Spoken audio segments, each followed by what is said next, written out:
Hello आप सभी बच्चों का बहुत बहुत स्वागत है नर्सिंग गुरुकुल के इस अमेजिंग से प्लेटफॉर्म पे। आज हम इस वीडियो में बात करने वाले हैं कि अगर आप किसी भी प्राइवेट कॉलेज में एडमिशन लेने जा रहे हो, चाहे वो टॉप लेवल का हो छोटे लेवल का है, तो ऐसी कौन कौन सी बातें हैं जो आपको एडमिशन लेने से पहले ध्यान रखनी चाहिए। चाहे आपके कितने भी नंबर आए हो, 40 50 60 70 कितने भी नंबर आए हो, अगर आप प्राइवेट कॉलेज में एडमिशन लेने जा रहे हो तो भाई जो गलतियां मैं बताऊंगा यह मत करना, नहीं तो सच में पछताना पड़ेगा। मैं थंबनेल को देख करके आपको लगा होगा, मैं सच बताऊं ऐसा थंबनेल पे कुछ लिखता नहीं हूँ कि भाई थंबनेल पे कुछ और अंदर कुछ और। जो चीज़ें मैं अंदर एक्सप्लेन करता हूँ वही एग्जैक्ट चीज़ें मैं लिखता भी हूँ। ऐसा नहीं है जिसे क्लिक वेट बोलते हैं, बस क्लिक कराने के लिए थंबनेल पर लोग कुछ भी लिख देते हैं। ऐसा हमारे साथ नहीं है। मुझे लगता है कि मैं जितने भी वीडियोस बनाता हूँ स्टूडेंट्स के लिए, क्योंकि मैं खुद स्टूडेंट हूँ, जानता हूँ कि जो चीज़ हम यहाँ थंबनेल पर लिखेंगे अंदर वो बच्चे को नहीं मिलेगी। ठीक है, तो उसे कितना बुरा लगता है। इवन मैं भी एक स्टूडेंट हूँ, मैं भी पढ़ाई करता हूँ, मुझे भी पता है कि अगर हमें किसी चीज़ की रिक्वायरमेंट होती है, किसी चीज़ को ढूंढ रहे होते हैं, हम उस पर उम्मीद लगा करके जाते हैं और वो चीज़ हमें नहीं मिलती है तो हमें कितना बुरा लगता है। तो टोटली इस वीडियो में हम बात करने वाले हैं एडमिशन लेने से पहले कौन कौन सी चीज़ें हैं प्राइवेट कॉलेज के लिए जिनके बारे में आपको पता होना चाहिए और ध्यान रखना है कि भाई कोई दिक्कत परेशानी गड़बड़ी आपके साथ ना हो जाए। इन टॉपिक्स पे बात करने वाले हैं। एंड एक पोल, एक क्वेरी है मुझे आप लोगों से कि भाई जो भी मैं वीडियोस बनाता हूँ, चाहे जितने टॉपिक्स पे मैंने अभी तक बनाए हैं, मुझे जानना है कि भाई जो वीडियोस मैं बनाता हूँ क्या वाकई आपके लिए हेल्पफुल होते हैं। अगर सच में आपको लगता है कि हाँ आपके जो वीडियोस हैं हेल्पफुल होते हैं, तो आप कमेंट सेक्शन में हमें बता सकते हैं हाँ भाई आपके वीडियोस हमारे लिए काफ़ी हेल्पफुल होते हैं और आप ऐसे ही वीडियोस बनाते रहो। ठीक है, मैं खुद स्टूडेंट्स को जानता हूँ कि बच्चों को क्या चाहिए। स्टूडेंट आपसे सीनियर हूँ चीज़ों में, तो मुझे पता है आपकी रिक्वायरमेंट कहाँ है, क्या है, कितनी है। तो उसी हिसाब से मैं जानता हूँ कि भाई बच्चे को क्या चाहिए। उसको ज़्यादा चीज़ें नहीं चाहिए, बस उसको लिमिटेड ही चीज़ें दी जाए जितनी उसकी आवश्यकता हो। तो कमेंट सेक्शन में एक बार ज़रूर बताना और आपकी जितनी भी क्वेरीज वगैरह हों आप उन्हें हमारे इंस्टाग्राम पे भी हमें शेयर कर सकते हो। और इंस्टाग्राम पे भाई फॉलो यार कर लेना, ठीक है। ठीक है, चलो हम वन बाय वन करके सारी चीज़ें डिस्कस कर लेंगे और यकीन मानो सारी चीज़ें ऐसी ही होंगी जो इंपॉर्टेंट है। मैं कोई फर्जी चीज़ें आपके लिए कभी नहीं लेकर के आता हूँ ना, इन फ्यूचर कभी भी मेरे प्लेटफॉर्म पर कभी भी आएगा। जिस चीज़ का मैं प्रॉमिस करूंगा, जो चीज़ कहूँगा वो चीज़ होगी होगी होगी, और नहीं हुई ऐसा हो नहीं सकता। ठीक है, अगर मैंने कहा है तो वह चीज़ होगी, चाहे भाई धरती पलट जाए, आसमान हमको खा जाए, कुछ भी हो जाए वो होगा।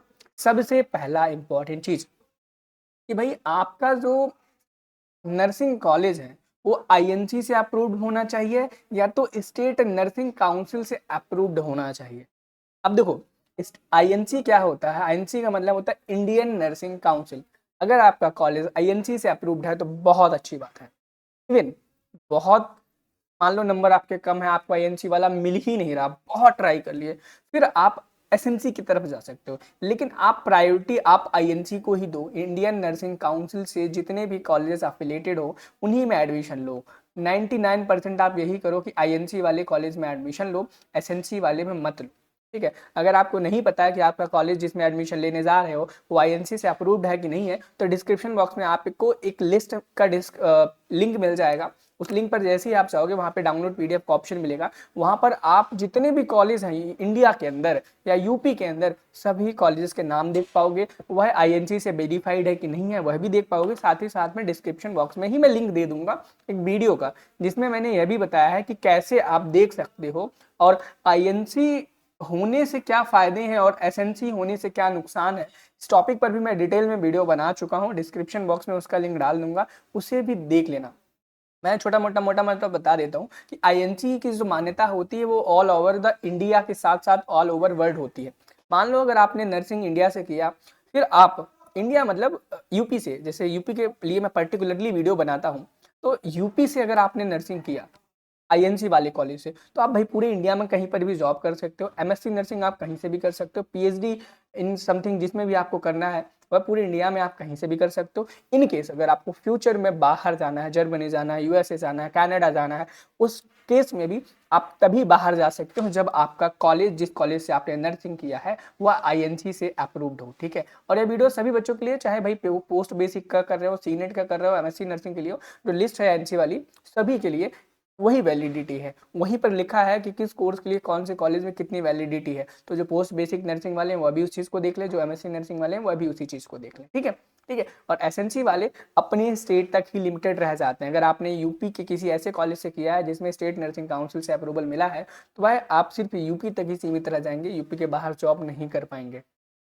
अच्छे लेवल की, ठीक है। और कोई खासा डिफरेंस नहीं है, बाकी सारी चीज़ें यहाँ पर लिखी हैं, आप देख सकते हो, ठीक है। एंड ये चीज़ का लिंक मैं आपको डिस्क्रिप्शन बॉक्स में दे ही दूंगा। एंड हम देखो, एंड नेक्स्ट थिंग, जब आप अगर एडमिशन लेने जा रहे हो, ये चीज़ ज़रूर देख लेना, जो भी कॉलेज है आपका वो ABBMU से अफिलिएटेड है या फिर नहीं है।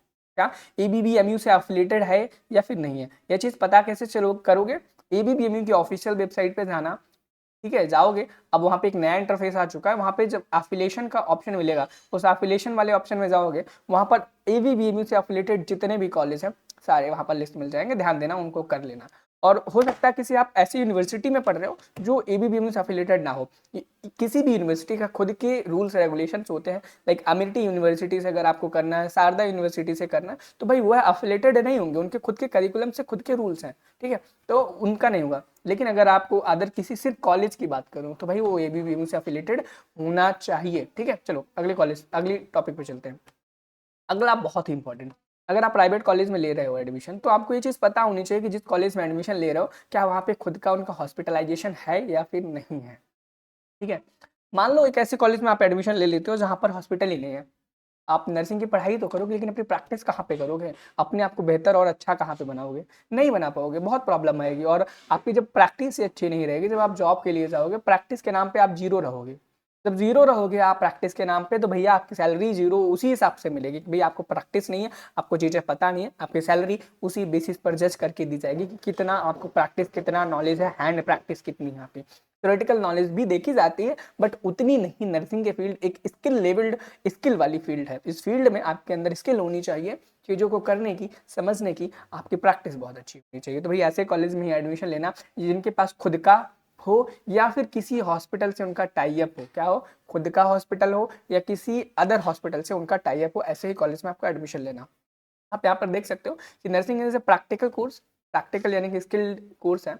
So make sure the college has a well established tie up with a hospital for clinical practice, यानी कि जिस कॉलेज में आप एडमिशन लेने जा रहे हो वो किसी ऐसे कॉलेज से टाई अप जरूर होना चाहिए जहां पर आप क्लिनिकल प्रैक्टिस कर सको। ऐसे किसी भी कॉलेज में एडमिशन मत लेना जहां पर वो अभी तो कह दें कि हाँ हम अभी तो हमारा किसी से टाई अप नहीं है लेकिन 2-4 महीनों में हो जाएगा, तो ऐसे कॉलेज में मत लेना क्योंकि वो नए हैं। अभी कब मिलेगा उनको अफिलिएशन, कब टाई अप कंप्लीट हो पाएगा, हो भी पाएगा कि नहीं हो पाएगा, कोई कुछ नहीं जानता। तो भाई ऐसे कॉलेज से दूर रहना। और ऐसे ही, और बाकी second point, prefer colleges with 100+ bed है, ये तो छोड़ दो, कोई ऐसा कुछ खास दिक्कत नहीं है। इंपॉर्टेंट यही था, ऐसे किसी में ले लो जिसके पास खुद का हो या फिर ऐसे जिसके पास टाई अप हो। जिसके पास ना हो उनकी साइड जाना भी नहीं, आपको देखना भी नहीं, ठीक है। अगला फैकल्टी क्वालिटी, बहुत इंपॉर्टेंट चीज़ है फैकल्टी क्वालिटी। प्राइवेट कॉलेज में दिक्कत क्या आती है, बच्चा एडमिशन लेता है, फीस जमा करता है, लेकिन उसे प्रॉपर फैकल्टी ही नहीं मिलती। लास्ट ईयर भी ऐसा हुआ, जब सेमेस्टर 1 का एग्जाम आया तो मेरे पास बहुत स्टूडेंट्स का मैसेज आया कि भैया हमने एडमिशन तो प्राइवेट में लिया, यहाँ पे हमें पढ़ाया ही नहीं गया, हमारी इस एजुकेशन जो हमारी जो सिलेबस था वो कंप्लीट ही नहीं कराया गया, हमारा सिलेबस कंप्लीट ही नहीं हुआ और फर्स्ट सेमेस्टर के एग्जाम आ गए, हम क्या करें। अब हमारे इसी चैनल पे जाके देखोगे, मैंने BSc नर्सिंग फर्स्ट सेमेस्टर के क्वेश्चन प्रैक्टिस, थ्योरी प्रैक्टिस खुद करा के दी है। क्यों? क्योंकि वहाँ पर उनका जो कोर्स है वो कंप्लीट ही नहीं कराया गया। तो ऐसे किसी कॉलेज में मत लेना जहाँ पर कोर्स कंप्लीट ना होता हो। इवन अगर आप एक BSc नर्सिंग के स्टूडेंट हो, तो अगर आपके कॉलेज में भी ऐसी प्रॉब्लम्स है, फैकल्टी की क्वालिटी वाली प्रॉब्लम है, तो भाई कमेंट सेक्शन में ज़रूर बताना कि भाई मेरा ये कॉलेज का नाम है, आप इसमें एडमिशन मत लेना, उसमें ये प्रॉब्लम है। तो जितने भी बच्चे अगर पढ़ रहे हो या आपके भाई बहन पढ़ रहे हैं, तो एक बार जरूर कमेंट सेक्शन में बता देना इस कॉलेज में प्रॉब्लम, ताकि जो बच्चे आने वाले हैं उनको ऐसी परेशानियां ना झेलनी पड़ी, ठीक है। इंक्वायर कर लो। और भाई आपको ये चीज़ पता कैसे चलेगी जिस कॉलेज में आप एडमिशन लेने जा रहे हो वहाँ की फैकल्टी क्वालिटी कैसी है? इस चीज़ के लिए मैं बता दूँ, जब भी आप काउंसलिंग कराओगे ना, काउंसलिंग कराने के जब आपको कॉलेज अलॉट होता है, आप फ्रीज, डिक्लाइन या फिर फ्लोट करोगे ना, उस टाइम पे फी पेमेंट करना ही मत। जैसे वहाँ पे आपसे 40,000 रुपये का पेमेंट करने को बोला जाएगा, उस टाइम पर पेमेंट मत करना, ठीक है। आप सीधे डॉक्यूमेंट वेरिफिकेशन के लिए चले जाना। वहाँ पर जब जाओगे, सबसे पहले वहाँ पे इंक्वायरी करना वहाँ के सीनियर से, वहाँ की असली जो औकात है उस कॉलेज की ना, वहाँ के सीनियर्स ही बताएंगे। लाइक आपके जो सीनियर्स हैं जो अभी नर्सिंग सेकेंड ईयर में पढ़ रहे हैं, उनसे जब पूछोगे ना वहाँ की क्वालिटी के बारे में, चीज़ों के बारे में, नर्सिंग स्टाफ के बारे में, नर्सिंग कॉलेज के जो टीचर्स हैं, प्रोफेसर हैं, उनके बारे में, सिलेबस के बारे में, वह आपको हकीकत वहाँ की बताएंगे, ठीक है। तो भाई वहाँ पे जाना, पहले सीनियर से मिलना, कैसे भी करके भाई जुगाड़ लगा के इधर उधर करके मिलना, उनसे वो चीज़ें पूछना भाई यहाँ पे वो चीज़ें सही हैं कि नहीं है। जब वो कह दे हाँ भैया बिल्कुल परफेक्ट है, कोई दिक्कत परेशानी वाली बात नहीं है, तब जा करके आप वहाँ एडमिशन ले सकते हो। कोई दिक्कत परेशानी वाली बात नहीं, फिर वहीं खड़े खड़े होकर के आप 40,000 का पेमेंट कर दो, तो ऑनलाइन ही करना है ना, डॉक्यूमेंट वेरीफाई कराओ, एडमिशन ले लो। ये चीज़ हुई, बहुत इंपॉर्टेंट होती है। जब देखो फैकल्टी अच्छी नहीं मिली कि भाई आपसे 1.5-2 लाख रुपए हर साल का लिया जा रहा है सिर्फ ट्यूशन फीस के नाम पे, और आपको फैकल्टी के नाम पे कुछ नहीं दिया जाए, तो सोचो कितना बुरा लगता है कि भाई नर्सिंग हम कर रहे हैं, फैकल्टी अच्छी नहीं है, हॉस्पिटल्स अच्छे नहीं, हम कहाँ से पढ़ाई करें, है ना। और नर्सिंग ऐसा फील्ड है कि भाई क्या बताएं, वो बहुत ईजी नहीं है, इट्स वेरी डिफिकल्ट है। यहाँ पे जो सिलेबस है ना बहुत ही कॉम्प्लेक्स, बहुत ही डिफिकल्ट होता है। तो भाई ऐसे कॉलेज में फैकल्टीज होना बनता है भाई, आप इतना जब आप पैसा दे रहे हो तो भाई होना चाहिए, ठीक है। और वही देखो यहाँ पे लिखा भी हुआ है, a good nursing faculty makes a big difference in a quality of education. एक एक जो अच्छी फैकल्टी होती है नर्सिंग की एजुकेशन क्वालिटी में बहुत ज़्यादा मैटर करती है। तो भाई ये फैकल्टी की क्वालिटी अपने अंदर जब आप एडमिशन लो याद रखना। हॉस्टल कैंपस की जो फैकल्टीज है वो इतनी ज़्यादा कोई इंपॉर्टेंट नहीं है, देख लेना। अगर आपको हॉस्पिटल कह रहा हूँ, हॉस्टल में रहना है तो ठीक है, नहीं तो कोई दिक्कत वाली बात नहीं भाई, आप बाहर किसी पीजी या जो भी रूम वगैरह लेकर के वहाँ पर आप रह सकते हो। कैंपस फैकल्टीज अगर आपको चाहिए तो ठीक है, नहीं तो कोई दिक्कत वाली बात नहीं है। एंड नेक्स्ट देखो, fee structure and hidden charges most important topic है। बहुत बार क्या होता है कि एबीपीएमयू की साइट पे जब आप देखोगे और कि उस कॉलेज की भी साइट पे देखोगे, वहाँ पे उन्होंने फीस बहुत अच्छे से मेंशन कर रखी होगी 1 लाख रुपए। मैंने जो वीडियोस भी बनाए ना बच्चे प्राइवेट कॉलेज के ऊपर, उनमें भी फीस 1 ही लाख रुपए लिखी है। लेकिन जब आप, मैं बताता हूँ, जब आप ना 40,000 का पेमेंट करोगे ना, 40,000 का पेमेंट करके जाओगे, अगर पहले आपने 40,000 का पेमेंट कर दिया, क्या पहले आपने 40,000 का पेमेंट कर दिया और फिर आप डॉक्यूमेंट वेरिफिकेशन कराने गए, ध्यान से सुनना, डॉक्यूमेंट वेरिफिकेशन कराने गए, फिर आपके साथ वह गिरगिट जैसा रूप दिखाएंगे। वहाँ 40,000 जैसे आप पेमेंट करके वहाँ जाओगे ना, सबसे पहले आपको बोलेंगे भैया पूरी साल की फीस लो।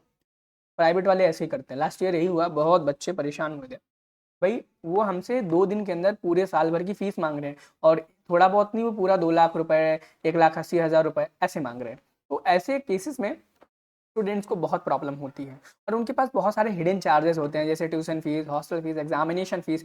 खास करके एग्जामिनेशन फीस के नाम पे बहुत लूटा जाता है। एग्जामिनेशन फीस, यूनिफॉर्म के नाम पे, बुक्स के नाम पे, be alert about hidden charges, cost और डोनेशन। देखो सच बताता हूँ, क्लियर, अगर आपको इन सभी चीज़ों से बचना है, यही तरीका है कि भाई 40,000 का पेमेंट मत करना। मैं बताऊंगा कब और कैसे करना है। मैं बता रहा हूँ कि जब 40,000 का पेमेंट करने का आपको ऑप्शन ऑनलाइन आएगा, आप मत करना। सबसे पहले कॉलेज आना, पहला काम करना वहाँ के सीनियर से पूछना भाई यहाँ पे पढ़ाई कैसी होती है, फैकल्टीज़ कैसी होती हैं। तब अगर वो उसको टिक करते हैं भाई ठीक है एडमिशन ले लो, कोई दिक्कत वाली बात नहीं, फिर आप वहाँ फीस की बात करना, उनसे बात कर लेना फीस कितनी लगती है, आपकी कितनी लगी थी, वो बता देंगे। हो सकता है हर साल थोड़ी बहुत फीस बढ़ जाती है, ठीक है। एंड देन एडमिनिस्ट्रेशन ऑफिस में जब जाना आप, वहाँ जाने के बाद आप उनसे क्लियरली भाई पूरा परफॉर्मा बनवाना कि भाई कितनी फीस लगेगी, इसके बाद हमें कितना पेमेंट करना पड़ेगा, कितना नहीं करना पड़ेगा, उतना करवा के साइन करवाना बिल्कुल मत भूलना एक पेपर पे। ऐसे पेपर पे, ब्लैंक पेपर पे नहीं, उनके किसी कॉलेज के ही नोट पैड पे आपको ये चीज़ करानी है, क्योंकि अगर आपने ब्लैंक व्हाइट शीट पे करा के साइन लिए तो हो सकता है बाद में पलट जाए और कहे तो हमारी साइन है ही नहीं, हमारी हम तो, आप तो झूठ बोल रहे हैं, ठीक है। तो भाई वहाँ पे होता है, मैंने देखा लास्ट ईयर बच्चों के साथ हुआ कि भाई जब मैं, मेरा भी पहली बार एक्सपीरियंस था, मैं सच बता रहा हूँ कि बच्चों को बीएससी नर्सिंग के लिए मैंने पढ़ाया, गाइड किया। जब वो एडमिशन लेने पहुंचे, बच्चे का कॉल आया कि सर हमने 40,000 पेमेंट कर दिया था, कॉलेज मिल गया था, कॉलेज ठीक ठाक था, हमने फीस जमा कर दी थी 40,000, डॉक्यूमेंट वेरिफिकेशन के लिए गए तो उन्होंने बोला कि आपका जो फीस है ना पूरा 2 लाख रुपए, वो इंस्टेंट जमा करना है, आज या कल में आपको जमा करना है, और आपको हम एक्स्ट्रा टाइम नहीं दे सकते। तो ये चीज़ वहाँ पे कंफर्म करना है कि जो आपको फीस जमा करनी है ना, वो कितने टाइम ड्यूरेशन के अंदर करनी है। क्योंकि मुझे पता है भाई, हम आप सब जो हैं एक ऐसे बैकग्राउंड से हैं कि भाई इतना पैसा अफोर्ड कर पाना पॉसिबल नहीं है 2 दिन के अंदर अरेंज कर पाना। भाई जो लोग रईस होते हैं, रईस, वो कर सकते हैं, उनकी प्रॉब्लम नहीं है, ठीक है। तो भाई हम लोगों के लिए है प्रॉब्लम वाली बातें यार, तो इन चीज़ों को ध्यान रखना, ठीक है। बाकी कोई दिक्कत परेशानी हो आप हमें इंस्टाग्राम पे ज़रूर मैसेज करना, और मेरे इंस्टाग्राम का लिंक आपको डिस्क्रिप्शन बॉक्स में मिल जाएगा, फॉलो ज़रूर करना, ठीक है। चलो, ये पॉइंट क्लियर हो गया कि फीस स्ट्रक्चर हिडन चार्जेस के नाम पे बहुत ठगा जाता है, इस चीज़ से बच के रहना, ठीक है। और चैनल को सब्सक्राइब करके रखना भाई। देख, मैं जो चीज़ें बताता हूँ एकदम जेन्युइन पॉइंट, मेरी बहुत प्रोफेशनल वीडियोस नहीं होती, बहुत ये 5 वाली एडिटिंग, इधर से 3 निकला, उधर से 3 निकला, एडिट कर दिया, ये डायलॉग मारा, वो डायलॉग मारा, बिल्कुल नहीं। एकदम सिंपल जो सीधी सादी बात होती है वही आके बताता हूँ, ठीक है। आगे डिस्टेंस और लोकेशन देख लेना आपका, अगर जो कॉलेज है वह एक अच्छे इलाके में है कि नहीं। कभी कभी हो जाता है कि भाई कॉलेज का लोकेशन तो ठीक है, वो एकदम गांव में सुनसान इलाके में बना दिया जाता है, और वहाँ आसपास में ना तो घर होते हैं, ना रेजिडेंस होता है किसी का, ना ही ट्रांसपोर्टेशन अच्छा होता, तो ऐसे कॉलेज को देख ताक के लेना, ठीक है। वो लगभग ऐसे ही बहुत सारी जगह पे देखने को मिल जाता है। बॉन्ड एंड सर्विस एग्रीमेंट, ये भी काफ़ी इंपॉर्टेंट है। बहुत सारे कॉलेज क्या करते हैं, एक बॉन्ड आपसे साइन करवा लेंगे। बॉन्ड कैसा कि आपने सोचा होगा कि भाई देखो, अगर आपने बहुत सारे बच्चे होंगे जो नीट का एग्जाम दिए होंगे इस बार, है ना, उनका सिलेक्शन नहीं हो रहा होगा, उन्होंने ये सोच के रखा होगा कि भाई हम प्राइवेट कॉलेज में, गवर्नमेंट कॉलेज में एडमिशन ले लेंगे, फिर पढ़ते रहेंगे, हमारा नीट में सिलेक्शन हो जाएगा। बहुत अच्छी बात है अगर आपने सोचा और आप ऐसा करना चाह रहे हो, बहुत अच्छी बात है। लेकिन ये कॉलेज वाले बड़े चालाक होते हैं। आपने सोच लिया ना, ये आपसे एक ऐसा फॉर्म साइन करवा लेंगे कि भाई अगर आपने बीच में नर्सिंग कॉलेज छोड़ा तो आपको 10 लाख रुपए हमें देना पड़ेगा, तब आप कॉलेज छोड़ सकते हो। तो ऐसे कॉलेज यहाँ पे एग्रीमेंट जो होते हैं, बॉन्ड होते हैं, जो service service agreement, bond agreements होते हैं, उनसे क्लियर पता कर लेना भाई बॉन्ड है कि नहीं है। कैसे पता करना है, अगर इस बारे में भी जानना है तो मुझे बताना कि भैया बॉन्ड के ऊपर वीडियो बना दो, किस किन कॉलेज में बॉन्ड है, कितना है। बस उस टॉपिक पर वैसे मुझे अभी तक बहुत टाइम लगेगा, मुझे पता है। उस वीडियो को बनाने के लिए हर एक कॉलेज की लिस्ट, नाम, बॉन्ड, वेबसाइट, हर कुछ मुझे ढूंढना पड़ेगा, खंगालना पड़ेगा। लेकिन आप भाई, मुझे पता है आपके लिए मैं सब करने वाला हूँ, ठीक है। चैनल को बस आपको सब्सक्राइब करना है, फॉलो करना है हमें, और कमेंट सेक्शन में बताना है कि भाई आपको क्या चाहिए है। हम नेक्स्ट वीडियो उसी टॉपिक पर लेकर के आएंगे जिस चीज़ की आपको रिक्वायरमेंट होगी। मिलते हैं नेक्स्ट वीडियो में। चैनल को सब्सक्राइब करना और इंस्टाग्राम पे फॉलो करना बिल्कुल भी मत भूलना। डिस्क्रिप्शन बॉक्स में टेलीग्राम भी, वहाँ भी फॉलो कर सकते हो। मिलते हैं नेक्स्ट वीडियो में। Thank you, have a nice day, bye bye.